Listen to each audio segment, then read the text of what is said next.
प्रिय छात्रों, आज मैं राजस्थान के इतिहास के 5वें महत्वपूर्ण अध्याय पर चर्चा कर रहा हूँ। अध्याय का नाम है राजस्थान में धार्मिक आंदोलन।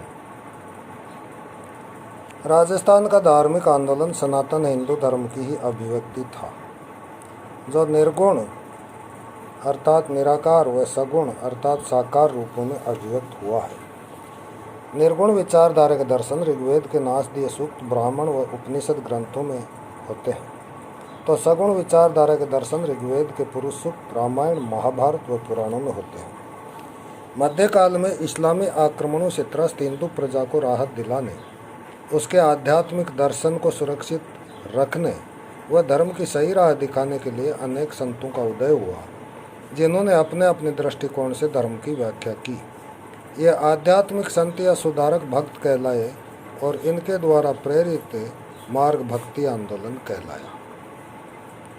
भक्ति आंदोलन का उद्देश्य था हिंदू धर्म में व्याप्त बुराइयों को दूर करना। राजस्थान का धार्मिक आंदोलन भी भक्ति मार्ग से ही प्रेरित है। इस आंदोलन के प्रवर्तक अनेक संत थे, जिनमें मीरा व दादू का महत्वपूर्ण स्थान है।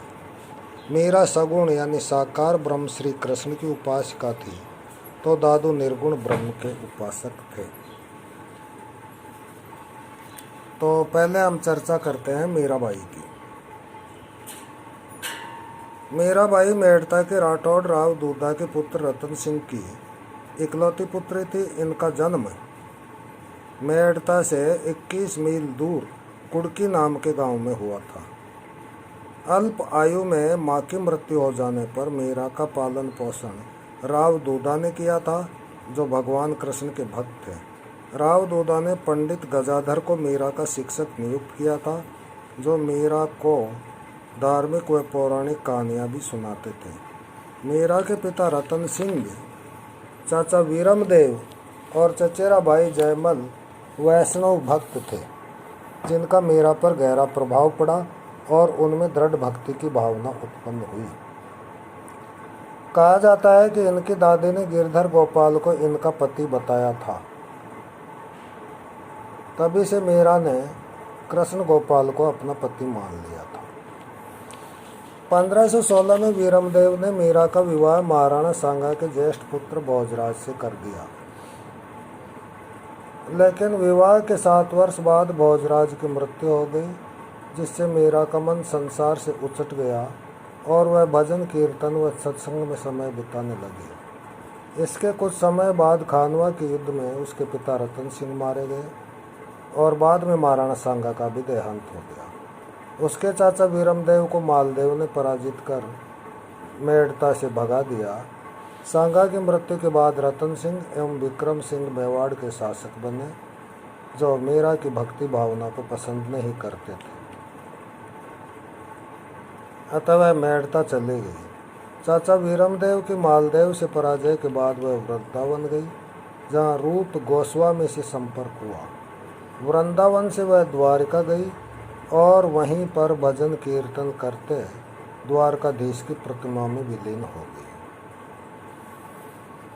मीरा की जन्म तिथि के बारे में विवाद है, लेकिन मेड़तिया राठौड़ों के कुछ गुरुओं की बहियों के आधार पर मीरा का समय विक्रम संवत 1555 से 1604 अर्थात 1498 से 1547 ईस्वी माना गया है, जो अधिकांश विद्वानों को मान्य है। अब मैं मीरा की आध्यात्मिक यात्रा की आपसे चर्चा करूंगा। उनकी आध्यात्मिक यात्रा के 3 सोपान दिखाई देते हैं, जो इस प्रकार है। नंबर 1, पहले वह कृष्ण प्राप्ति के लिए लालायित रहती है, जो प्रथम सोपान में आता है। कृष्ण प्राप्ति के लिए वह अत्यधिक बेचैन है।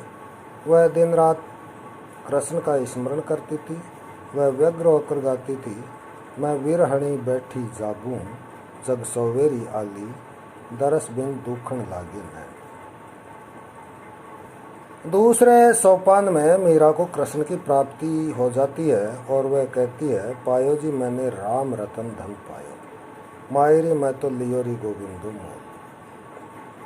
तीसरे और अंतिम सोपान में उसे आत्मबोध हो जाता है और वह अपने प्रियतम कृष्ण से मिलकर एकाकार हो गई है।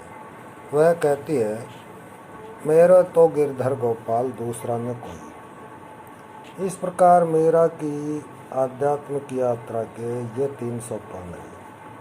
नंबर 1 कृष्ण प्राप्ति के लिए लालायित रहना, नंबर 2 कृष्ण प्राप्ति और नंबर 3 आत्मबोध। अब राजस्थान के धार्मिक आंदोलन में मीरा का क्या योगदान रहा, इस पर मैं आपसे चर्चा करूँगा। मीरा की रचनाओं में नरसिंह रोमायरो, गीत गोविंद टीका, सत्यभामा जी रूसनु, मीरा की गरीबी, रुक्मणी मंगल, राग सोरठा, राग गोविंद तथा पदावली आदि माने जाते हैं।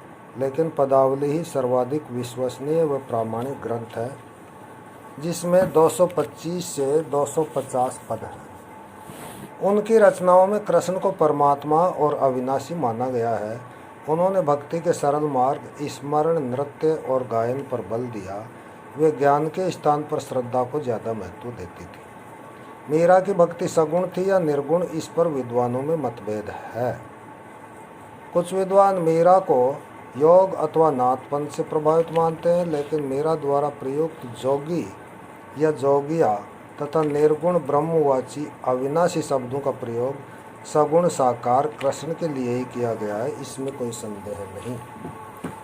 वे ईश्वर प्राप्ति हेतु लगी रहने वाली साधिकाओं में प्रमुख थी। उन्होंने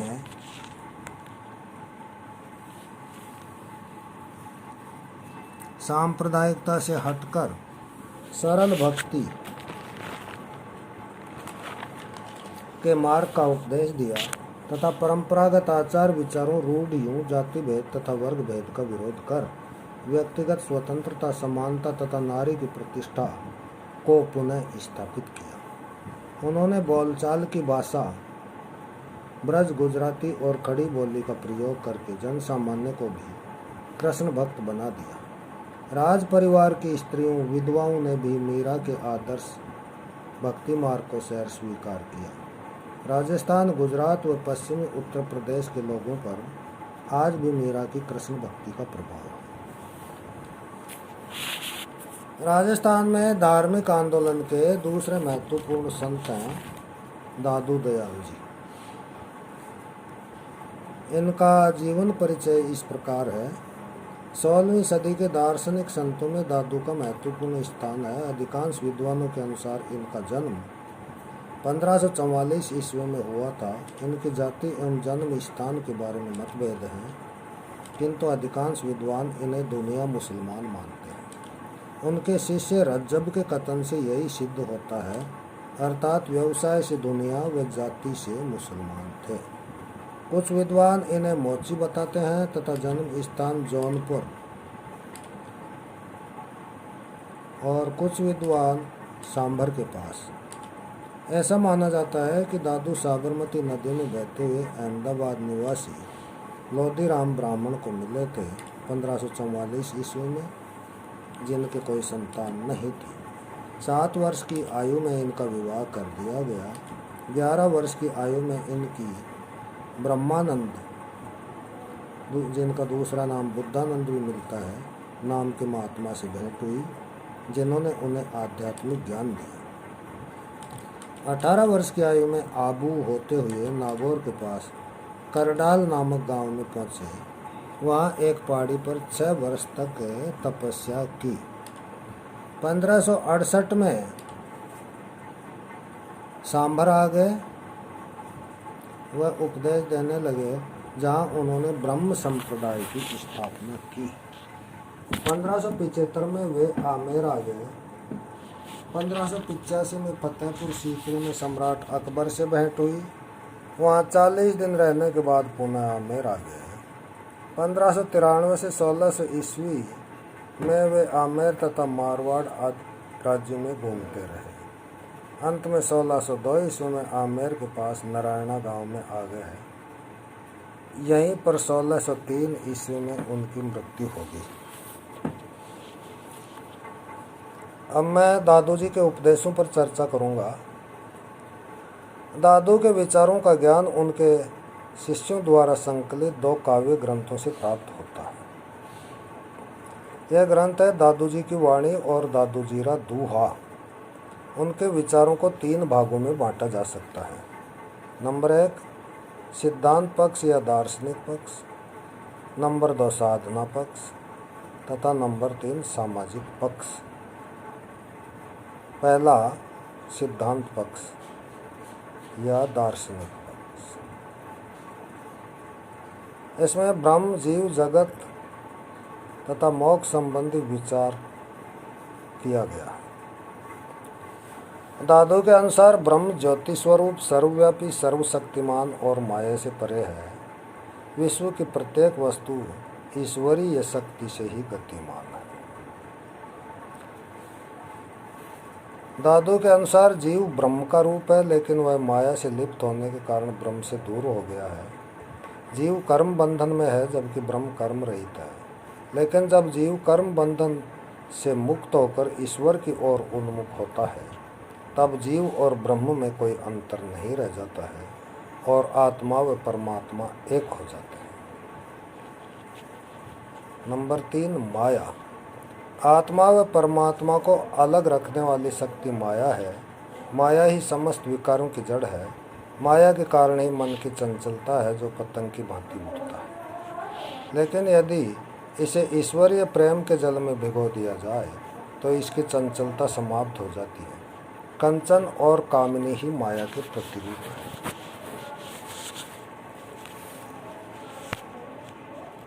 नंबर 4 जगत। दादू के अनुसार जगत अर्थात सृष्टि की रचना ब्रह्म से हुई है। ब्रह्म से ओमकार की उत्पत्ति हुई और ओमकार से 5 तत्वों पृथ्वी, जल, वायु, आकाश और अग्नि की उत्पत्ति हुई। इन्हीं 5 तत्वों से जीव का निर्माण हुआ है। अतः जीव और जगत मिथ्या है। सत्य केवल ब्रह्म है और उसी को प्राप्त करने हेतु प्रयत्न करना चाहिए। मोक्ष। नंबर 5 दादू मरणोपरांत मोक्ष में विश्वास नहीं करते। उनकी मान्यता थी कि मोक्ष जीवित रहते ही प्राप्त किया जा सकता है। उनका मत है कि यदि मनुष्य निरंतर ईश्वर की उपासना द्वारा मन और इंद्रियों का निरोध करता हुआ अपनी इच्छाओं और तृष्णाएं समाप्त कर दे, तब उसकी आत्मा शुद्ध हो जाती है। और जब इस शुद्ध आत्मा को निरंतर ईश्वरीय भक्ति में लगा दिया जाए, तब शाश्वत आनंद की अनुभूति होती है। यही स्थिति वास्तविक मोक्ष या मुक्ति है। दादू निराकार ब्रह्म को प्राप्त करने के लिए गुरु को अनिवार्य मानते हैं। उनके अनुसार बिना गुरु के प्रकाश नहीं हो सकता। गुरु के पास असीमित शक्ति होती है। वह मनुष्य को ब्रह्म बनाने में भी सक्षम है। गुरु के उपदेश सभी धर्म ग्रंथों से ऊपर है, लेकिन गुरु भी ऐसा होना चाहिए जो ईश्वर भक्ति में डूबा हुआ रहता हो और अपने उपदेश से एक क्षण में भवसागर पार उतार कर ईश्वर के दर्शन करा सके। दादू का दूसरा महत्वपूर्ण पक्ष है साधना पक्ष। इससे पूर्व मैंने सिद्धांत पक्ष के बारे में चर्चा की है। दादू के अनुसार अहंकार का परित्याग, संयम, नियम, साधु संगति, हरि स्मरण, अंतर्ध्यान आदि उपासना के सच्चे साधन हैं। अहंकार का त्याग किए बिना मन का निग्रह संभव नहीं है। मन को ब्रह्म में लगाने के लिए दादू साधु संगति को अनिवार्य मानते हैं, क्योंकि साधु संगति से ही ईश्वर के प्रति प्रेम भावना जागृत होती है। हरि स्मरण से ही आत्म साक्षात्कार होता है। उनका यह भी कहना है कि हरि स्मरण वाचिक नहीं बल्कि आंतरिक और मानसिक होना चाहिए। हरि स्मरण के 4 सोपान हैं। नाम महात्म्य सुनना अर्थात स्मरण, जप, चिंतन और आत्म साक्षात्कार यानी जीव और ब्रह्म की एकता। कहने का मतलब यह है, पहला सोपान है नाम महात्म्य, दूसरा सोपान जप, तीसरा सोपान चिंतन और चौथा सोपान आत्म साक्षात्कार। दादू के उपदेशों का तीसरा पक्ष है सामाजिक पक्ष। कबीर की भांति निर्गुण उपासक होने के कारण दादू मूर्ति पूजा व तीर्थ यात्रा में विश्वास नहीं करते थे। ब्रह्म की उपासना करने के लिए वे देवालय व मस्जिद भी आवश्यक नहीं समझते थे। साथ ही वे हिंदू व मुसलमानों में भी कोई अंतर नहीं समझते थे और सभी को एक ही परब्रह्म की संतान समझते थे। कबीर की भांति उन्होंने उपवास, रोजा, नमाज, सापे, तिलक आदि के स्थान पर अंतःकरण की शुद्धता यानी आत्मज्ञान पर बल दिया। दादू के शिष्यों ने उनके जीवन काल में ही उनके विचारों को दादू पंथ की संज्ञा दे दी तथा स्वयं को दादू पंथी कहना आरंभ किया। राघव दास ने भक्तमाल में 152 शिष्यों का उल्लेख किया है। इसके विपरीत गोपाल ने दादू जन्म लीला पर्ची में दादू जी के शिष्यों की संख्या 52 ही बताई है। ये 52 शिष्य दादू पंथ के स्तंभ रूप माने गए। परंपरा, स्थान भेद व रहन सहन के आधार पर ये 52 शिष्य 52 थाम्बू के रूप में बन गए। ये 52 थाम्बे नारायण प्रतिष्ठित दादू दयाल की गद्दी के प्रति निष्ठावान बने रहे। इन 52 थाम्बू से ही दादू पंथ विकसित हुआ है। ये थाम्बे जयपुर, अलवर, मारवाड़, मेवाड़ और पंजाब राज्यों में स्थित हैं।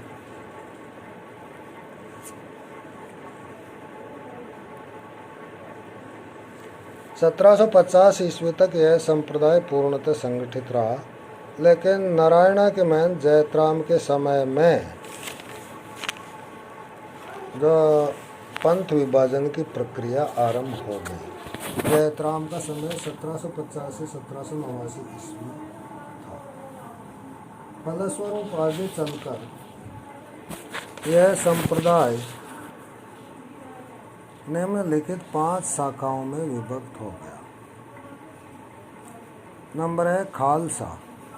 ये नारायणा के शिष्य परंपरा वाले भक्त होते थे। नंबर 2, विरक्त, जो घूम घूम कर गृहस्थों को दादू की वाणी का उपदेश देने वाले होते थे। नंबर 3, उत्तरादेय। दादू के ये शिष्य उनके शिष्य बनवारी दास अर्थात उत्तरादेय दादू के शिष्य बनवारी दास थे, जो हरियाणा में रतिया जिला जो हिसार में स्थित था वहाँ रहने लगे थे। राजस्थान के उत्तर में होने के कारण वे उत्तरादेय कहलाए। नंबर 4, खाकी। दादू पंथी साधु जो शरीर पर भस्म लगाते हैं, सिर पर बड़ी बड़ी जटाएं रखते हैं और छोटी छोटी टुकड़ियों में घूमते रहते हैं। नंबर 5, नागा। इस शाखा की स्थापना दादू के शिष्य सुंदरदास ने की थी, जो क्षत्रिय थे। इस शाखा के लोग विरक्त होने के कारण छोटी छोटी मंडलियों में घूमते रहते थे। वह अपने साथ शस्त्र भी रखते थे। दादू पंथ के सिद्धांत। दादू पंथी साधु विवाह नहीं करते तथा दादू द्वारों में रहते हैं। दादू पंथी तिलक नहीं लगाते, गले में माला नहीं पहनते, सिर पर चोटी नहीं रखते, मूर्ति पूजा नहीं करते। यह दादू द्वारों में दादू जी की वाणी रखते हैं और उसी की पूजा पाठ करते हैं। मृत्यु के बाद शव को न गाड़ते हैं और न जलाते हैं। वे शव को चारपाई पर लेटाकर जंगल में छोड़ देते हैं। दादू जी का मूल्यांकन।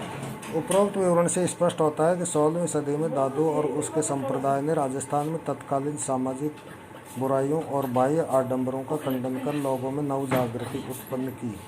दादू की सबसे बड़ी विशेषता यह थी कि उन्होंने अपने उपदेश स्थान विशेष की प्रचलित लोक भाषा में दिए। उन्होंने ढूंढाड़ी भाषा का प्रयोग विशेष रूप से किया था। जनसाधारण में अपने विचार बोधगम्य बनाने के लिए पंजाबी, गुजराती और फारसी की मिश्रित भाषा को अपनाया। दादू पंथ में प्रेम एक ऐसा धागा है जिसमें गरीब और अमीर एक साथ बांधे जा सकते हैं और जिसकी एक सूत्रता विश्व कल्याण का मार्ग प्रशस्त कर सकती है। उनकी शिक्षा की विशेषता है सरलता। अपनी शिक्षाओं के माध्यम से उन्होंने तत्कालीन सामाजिक बुराइयों को दूर किया तथा धर्म में व्याप्त बाहरी आडंबरों का निवारण करने का प्रयत्न किया। संक्षेप में देखा जाए तो मूर्ति पूजा, जात पात, तीर्थ यात्रा, जादू टोने, हिंदू मुस्लिम भेदभाव, आदि का खंडन किया और ईश्वर की एकता, प्रेम भाव, भक्ति की तन्मयता, गुरु की महिमा आदि पर बल दिया। धन्यवाद।